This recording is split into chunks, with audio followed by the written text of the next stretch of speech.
Hey there Nocturnals, welcome back to the channel. So it's been a little while, we're not coming back with daily vlogs, we're just going to do them sporadically. And for today I wanted to do an unboxing for our new piece of equipment for Nocturnal, and that is my new Panasonic LUMIX DMC G7. So let's have a look at it, let's see what comes in the box. So to start off with, it just comes in this plain box like this, for the body, with a separate box for the lens because I made sure I got the kit. So this is the Panasonic LUMIX with the 14 to 42mm lens. Instructions, warranties, usual, installation DVD, we're going to install that on the laptop. The goodies. So it comes with a camera strap, the LUMIX body itself, we'll have a look at that in a second, the charger. So I'd imagine that we're not going to be able to get up and start it straight away. We're probably going to have to charge the battery. Well, let's see if it's already pre-charged. Here's the battery.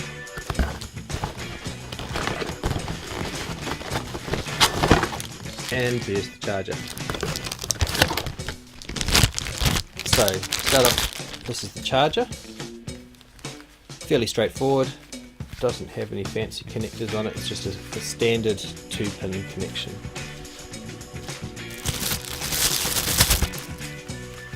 And this is the lens. It's a pretty small lens, it's not like the Canon. It's definitely a smaller diameter, but you can get adapters for the Canon lenses so that they fit onto the LUMIX body. So let's have a look at the camera itself, and let's see if there's enough charge in it to just get started straight away. That'd be cool if it's ready to go from the box. So this is the camera itself. It's a little bit smaller than the Canon. I didn't get it for its photographic functions, but I think that it's a 12 megapixel. But they shoot 4K video, so my Canon cannot do that. That's where Canon is, at the moment that's where Canon is dropping the ball. Canon is not producing cameras that shoot 4K yet, under $1,000. And this is the only one that I know of with an interchangeable lens for around under $1,000, though the new ones are coming out. The new GH4s are coming out. I don't know if they're very new. This is 2 years old now, so I don't know how new that really is.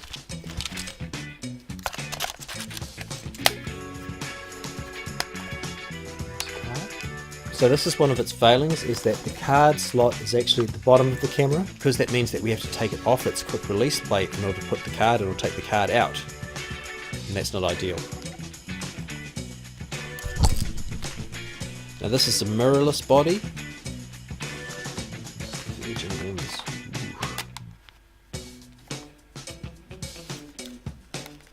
It's a little stiff compared to the Canons. Do you know if it's supposed to be like that, or?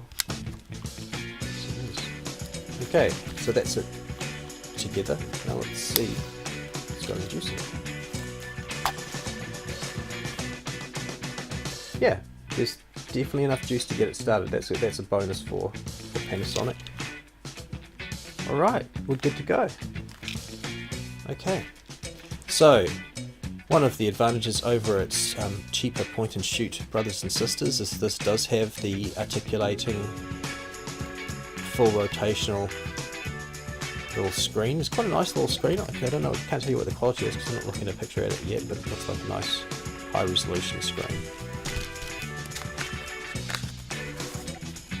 There we go. Very nice. The hood. Oh, I like that. So automatically when I'm focusing, I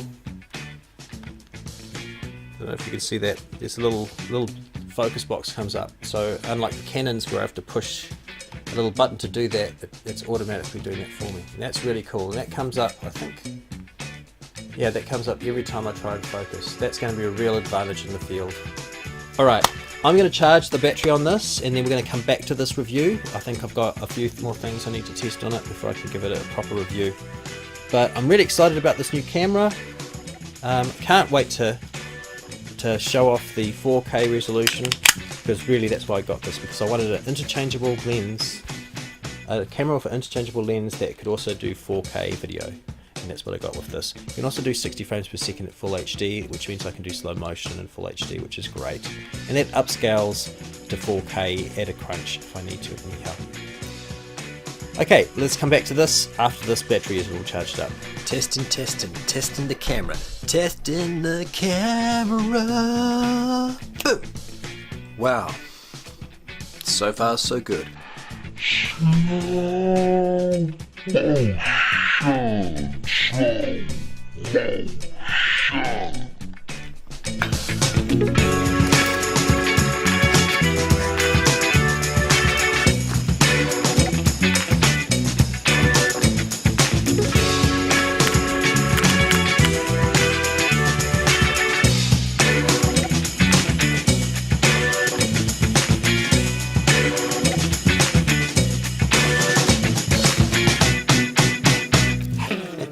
Good boy.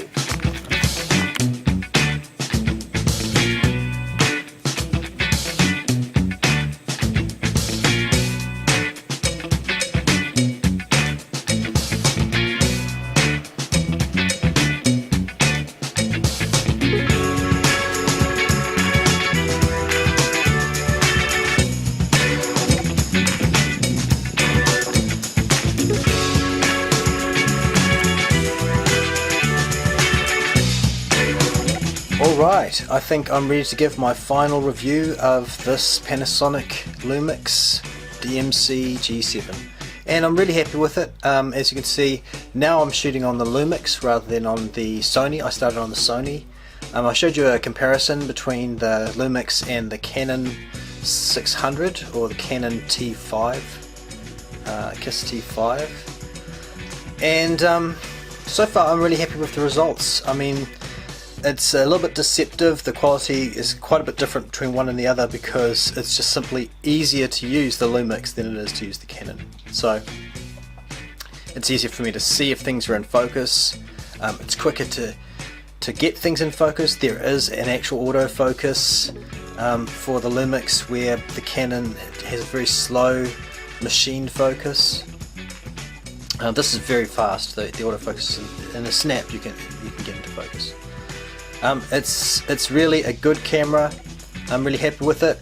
I'm sure it's going to be my vlogging camera. It's a lot lighter than the Canons, and of course it can shoot 4K, so I'm really happy. The slow motion was really good. I like where the sound mount is at the top of the camera, and I have to say that even though it seems like it's a little bit smaller, the viewfinder definitely looks clearer, and it's pretty obvious to see the progression in technology in the last 5 to 7 years since those first Canon 550Ds came out. So yeah, that's my review. I hope you enjoyed that. If you're new to this channel, please subscribe, and if you liked this review, hit like on the bottom of the video, and I will talk to you soon. Bye for now.